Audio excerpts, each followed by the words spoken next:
Балалар, қазір бізде бүгінгі еңбек сабағы. Бүгінгі сабағымыздың тақырыбы жануарлардың көлемді бейнесін жасаймыз, ұжымдық композиция. Бүгінгі сабағымыздың мақсаты отандық және әлемдік өнердің әртүрлі шығармаларын білу және олардың ерекшеліктерін түсіну, шығармашылық жұмысты бағалау және жақсартуға идея ұсыну. Балалар, қане барлығымыз орнымыздан тұрып, психологиялық ахуал қалыптастырайық.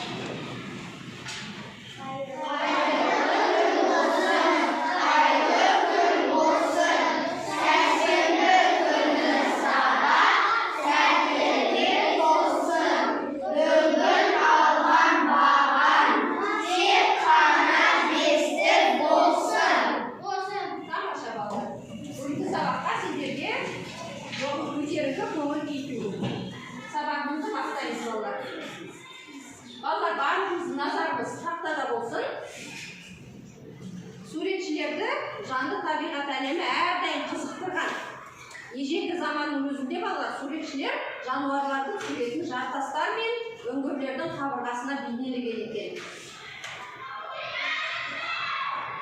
Уақыт өте келе суретшілердің табиғат жайлы білімдері тереңдеп, жануарларды дәл бейнелейтін болды. Мына суреттен қарайтын болсақ, түйесі және құздағы бүркіттерді көреміз. Жануарлар табиғаттың бір бөлігі, балалар? Олар жанды табиғатқа жатыр. Бүгін сендермен жануарлардың көлемді бейнелерін жасайтын боламыз. Алдымен қазір жануарлардың мүсіндерін көріп алайық. Жануарлардың мүсіндерін балалар көбінесе металдан жасайды. Мына жерде суретте қарап отырсақ, екі арыстанның мүсіні тұр, металдан жасалған. Одан кейін тек қана металдан ғана жасамайды екен балалар. Сонымен қоса Алматыда жасалған алып тиынның мүсінін білесіңдер ме? Ол неден жасалды? Құмнан. Ол сабаннан жасалған балалар. Сабан шөптен жасалған, иә? Ал енді мына суретке қарайтын болсақ балалар, асықтан жасалған арғымақтың мүсіні. Ылғи қойдың асығынан жасалған, өріп жасаған екен. Одан кейін қасықтан жасалған гүлдің мүсіні. Кәдімгі өзіміздің тамақ ішетін қасық бар емес пе? Ол қасықтардан гүлдің мүсінін жасаған екен. Ал енді мына мүсінге қарайтын болсақ балалар, аңға шыққан аңшылардың мүсіні қағаздан жасалған екен. Қағаздарды біріктіріп жасаған екен. Ал енді өздерін ылғи көретін, көшеде тұратын жарық шамдармен жасалған мүсіндер болады, балалар? Олар қай кезде жанады? Түнде жанады, күндіз өшіп қояды. Одан кейін шыныдан жасалған мүсіндер болады екен. Ал енді балалар, бүгін сендермен топ-топ бойынша жұмыс жасаймыз. Мысалы, жануарларды көретін болсақ, мына суреттен қандай жануарларды көріп отырмыз? Үй жануарларын көріп отырмыз, дұрыс айтасыңдар. Ал мына суретте нелер? Су жануарлары. Суда мекендейтін жануарларды көріп отырмыз. Ал мында ше? Құс, бар, тамаша.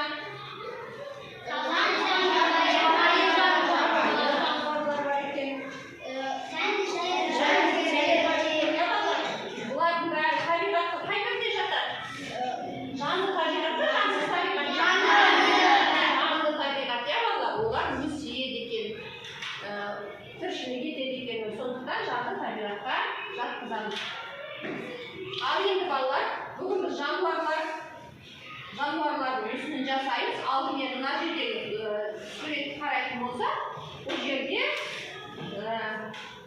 жануарлардың пішінін мүсіндеу үшін дөңгелек, немесе сопақша, немесе ұзынша жасап алып, оларды әрбір дене мүшесін жасап алып, оларды бір-біріне біріктіреміз, иә?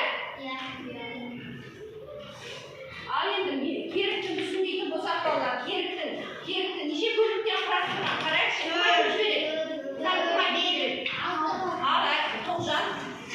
Басы, аяғы, сосын денесі, сосын мойы. Мойны. Олардың барлығын балалар жеке-жеке бөліктерден құрастырып, керіктің мүсінін жасаған екен, балалар. Керіктің мүсінін жасау үшін қандай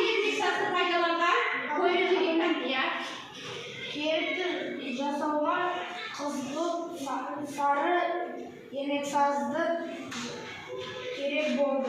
Ya arkasına qanday aqlarni soldi? Arkasından kara nütçeler жасалды.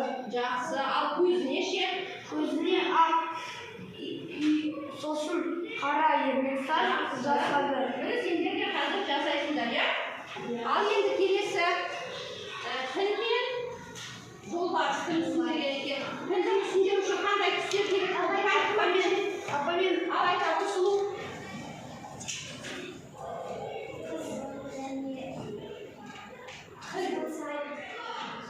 Жолбарысты айтасың, я сен? Ага, сосын? Я. Ya vallahi бірнеше түс қосып жасаған екен, я жақсы отырамын. Ал тілді ше, тілді түсіндіру үшін айта ғой.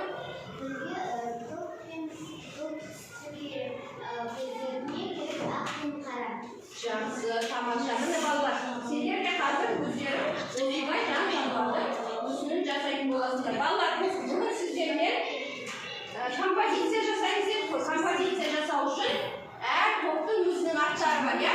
Бірінші топ үй жануарлары, екінші топ жабайы жануарлар, я? Үшінші тобымыз балықлар, төртінші тобымыз құстар. Жақсы балалар, міне осы тақырыптар бойынша композиция жасаймыз. Балалар, тақтаға қарай қойыңдар. Композицияда міне нелер бар екен? Кім айтып жібереді? Апамен. Тағы да басқамыз. Ал жер айта ғой.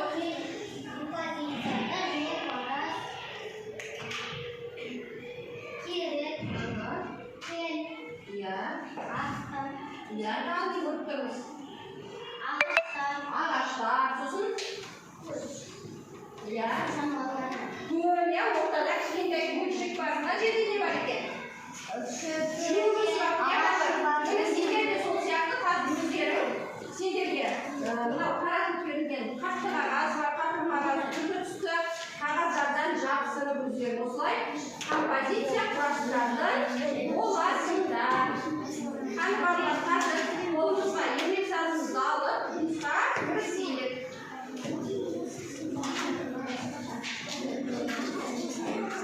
Смешной волк.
арбаға санаға жүгеді. Sütіне қымыз дайындайды, оның емдік қасиеті көп. Түйенің сүті сүзімді. Түйе өте ыстыққа аштыққа шыдамды. Түйенің сүтінің жасалған шұбат денсаулыққа пайдалы. Сыйы бұл ешкімнің де адамға пайдасы мол. Біз аналарының сүтін ішеміз. Терісінен өнім пайдаланамыз. Тамаша балалар. Қане қошемет көрсетейік. Жақсы. Сендерге рахмет, отыра қойыңдар. Маған үнемі анам құстарды қорғап жүрді. Құстар жұмыртқа құру пайдалы да болған сенден қорғайды.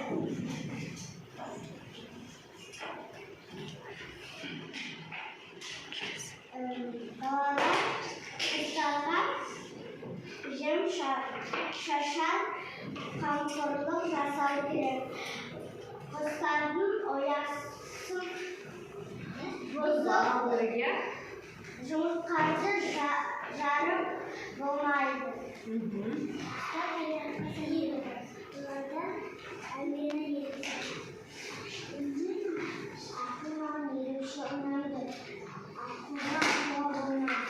Тамаша балалар. Қане қошемет көрсетеміз. Ғалымдардың айтуы бойынша әлемде 250 мыңға жуық балық бар. Оның 15 мыңға таяуы әлі зерттелмеген. Балықтар қоздырып, алғылап өтіледі. Әлемдегі ең үлкен балықтың ұзындығы 20 метр, салмағы 34 тоннаға тең. Алып аққуларының 4 мыңға жуық түрі болады. Сақ балықтарды аквариумда өсіруге. Мамығын еті дәмді, денсаулыққа пайдалы. Тамаша балалар. Қане қошемет көрсетеміз. Мезгілінде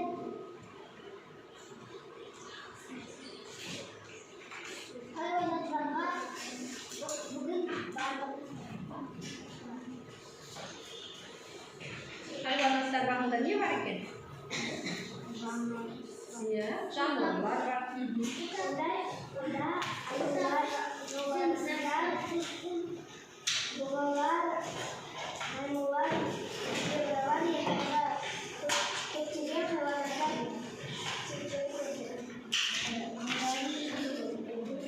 бұл хайуанаттардың әлеміндегі бұл құстарын алып келді.